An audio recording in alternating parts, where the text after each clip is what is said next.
ZKFM. Wow, good. I'm on Aztec. Launch frequency coming online. Ethereum hasn't actually reached product market fit. Does anything in crypto have product market fit? If you don't have product market fit yet, talk to your customers. And then improve the product based on their feedback. We shipped quite a few products, always iterating ZK Money. And then talk to your customers and improve the We product. shipped payments with the privacy of Zcash on top of Ethereum. We call that Aztec Connect. And then talk to your customers and improve the product. An ever-expanding design space is coming alive. Discovery Roger, go for deploying.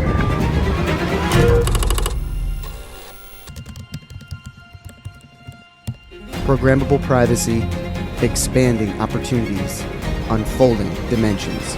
The next renaissance is what you build on Aztec. Act 1. The missing ingredient. So I spent nearly a decade working on decentralized systems, working on building Ethereum, and now I spend every day talking to banks. Privacy for institutional adoption is table stakes. You cannot begin to have the conversation of upgrading these markets unless you have privacy. Privacy is a feature that would allow a chain to differentiate itself. Privacy.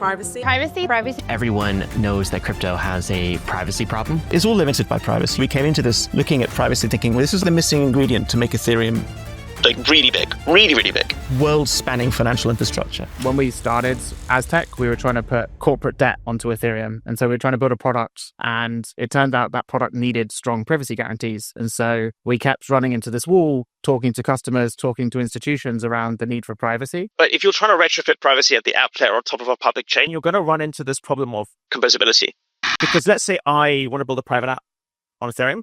I have my own ZK toolchain, right? I've got my own logic for making proofs and handling private stake because that doesn't happen at the protocol layer.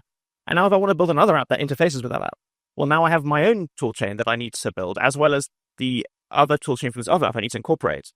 And this problem grows and grows and grows and grows and grows if you just want to have contracts talking to contracts talking to contracts. And so this is what we saw in 2018. We started going, let's have privacy to Ethereum. Let's build that toolkit.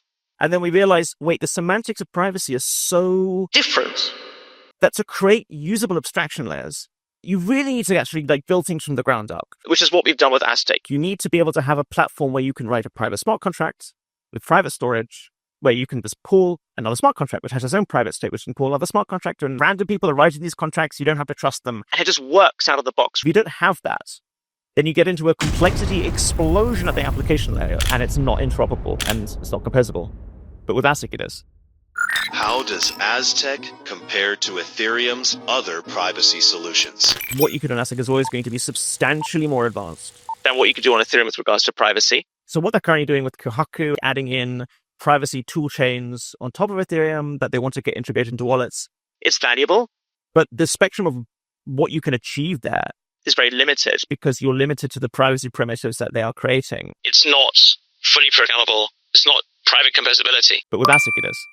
In summary, while everyone else was building alt L1s and undifferentiated L2s, the Aztec team was speaking with customers and building products. After they built 2 products, they understood the barriers to adoption and built Aztec v3, the first decentralized, privacy-preserving L2 on Ethereum. There are 3 things you should remember about Aztec's privacy.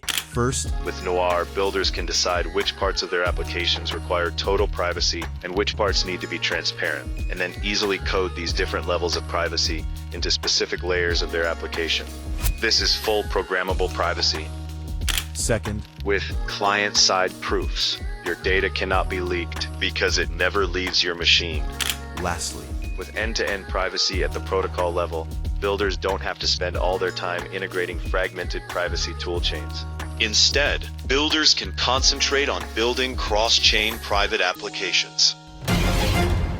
Act 2. Institutions demand decentralization. And then talk to your customers and improve the product. The thing that is most interesting that I've learned and surprising is that institutions demands decentralization. Most public L2s, they don't really have an incentive to decentralize. They have a centralized sequencer that prints somewhere between $40 and $150 million of fees a year. And so it's very easy to appease the Ethereum ecosystem by saying, hey, we'll decentralize later. Then really they get shackled to these cash flows, and the reality is later never happens. We are the first fully decentralized layer 2, and I think the reason for that is privacy shouldn't be owned by anyone. It's not owned by anyone on the internet. We take that for granted. This podcast is encrypted.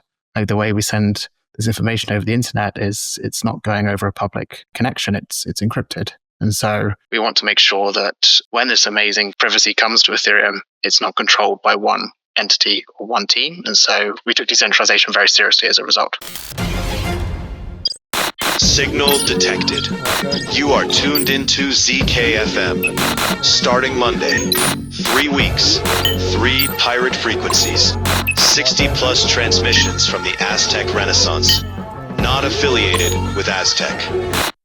Act 3, hold my beer. So, some pretty interesting times to be a layer 2 on Ethereum. Vitalik's tweet. Part of Vitalik's comment was like, okay, L1s, a lot of them are only going to stay with stage 1. It's basically saying, hey, stage 2 is on this horizon. Many rollups, most rollups may never get there. Hold my beer. Now, here Aztec is, and you guys are one-shotting this all the way to stage 2, where, correct me if I'm wrong, there's no security council.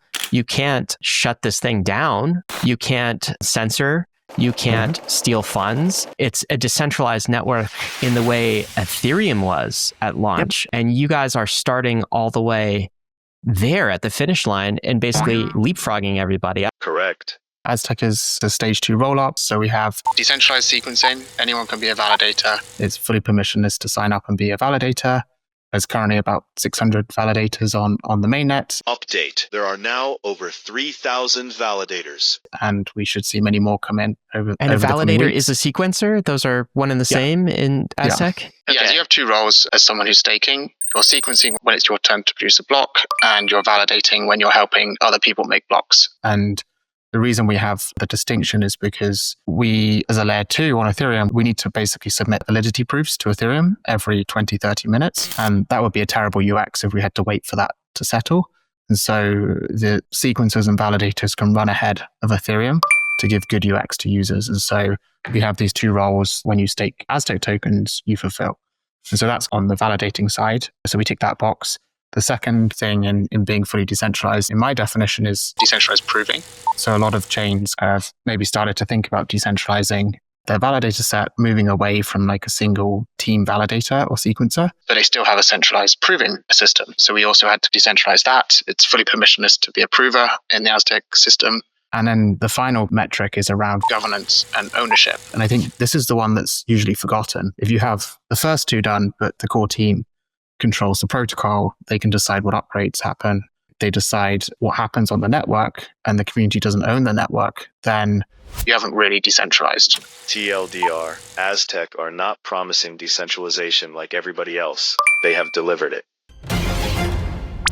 Act 4. Aztec's vision. Aztec's long-term vision is to be the default global marketplace of programmable assets, programmable money. We want to see a world where it's not just synthetic tokens that are commoditized on blockchain networks, but real-world assets, real claims to property, to intellectual property, and that these can be freely traded, programmed, exchanged without barriers, without friction. That's the money side. Longer term, we also want to see Aztec used for very high-volume payment networks. We want to see Aztec become a home for credentials on blockchains, where you have attestations about who you are, what you're doing. They're all being placed on chain, on the Aztec network, but in an encrypted way where you, the individual, you control the fundamental data and you choose how it gets shared. And what happens is we can build up a holistic understanding of a person's identity or an entity's identity. And then that can be used in downstream applications. So it can be financial, it can be social, it can be Web 2, it can be Web 3 native. And it turns blockchain into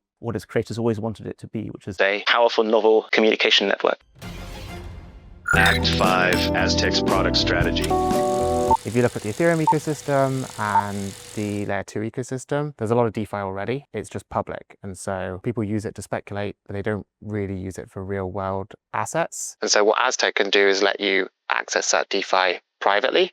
And so that's kind of existing DeFi that we saw in DeFi Summer. It's still like a great product that you're bringing privacy to the whole of the Ethereum ecosystem. That's not really DeFi on Aztec. It's more like bringing Aztec to DeFi. So we kind of view us as like a privacy layer for all of Ethereum. The more exciting thing is like longer term, imagining what DeFi you would build if you had privacy as a core primitive. We won't be recreating Uniswap or Aave. We'll be building DeFi that requires privacy built into it to function. And a good example is maybe the difference between an AMM and an OTC desk. So there will be new DeFi primitives built on Aztec because privacy expands the design space.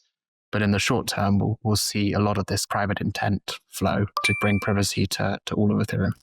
Could you explain how Aztec can help increase compliance in DeFi? Aztec is able to increase compliance in DeFi or any transaction because you can have sensitive data inside that transaction. So you can have something like your passport or national ID or bank information can accompany any transaction, and you can prove facts about that. If you compare that to public blockchain like Ethereum, you're not going to want to broadcast that information for the whole world to see. And so the pattern we're seeing developers use on Aztec is they take their ID, they prove it's valid, and then they can prove they're compliant as a result. Could you explain how the ID verification actually works? And so what ZK Passport does is it uses the same tech that lets you enter through an e-gate. When you scan your passport in an e-gate, what's happening is they're reading that chip. There's a decryption key embedded into the image. They're decrypting information in that chip, and they're making a zero-knowledge proof that that's valid. So unless you can get hold of a nation-state's private key, you can't issue and verify a fake passport. And so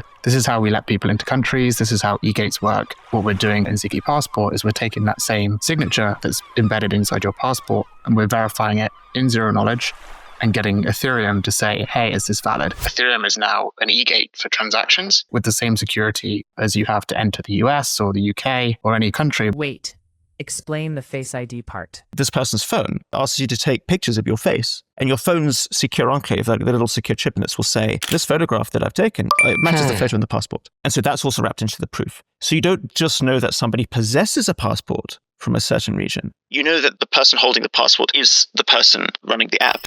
In summary, Aztec have a clear two-part product strategy. Today, routing transactions through Aztec will provide a privacy layer to the whole of the Ethereum ecosystem, while later Aztec's programmable privacy will allow for a whole new category of fully private DeFi. DeFi can also be compliant with identity as a core primitive built into Aztec. Of course, meeting compliance will be non-negotiable for institutions.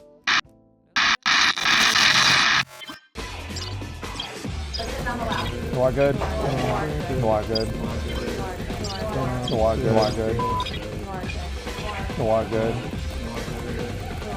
ZKFM. Launch sequence complete.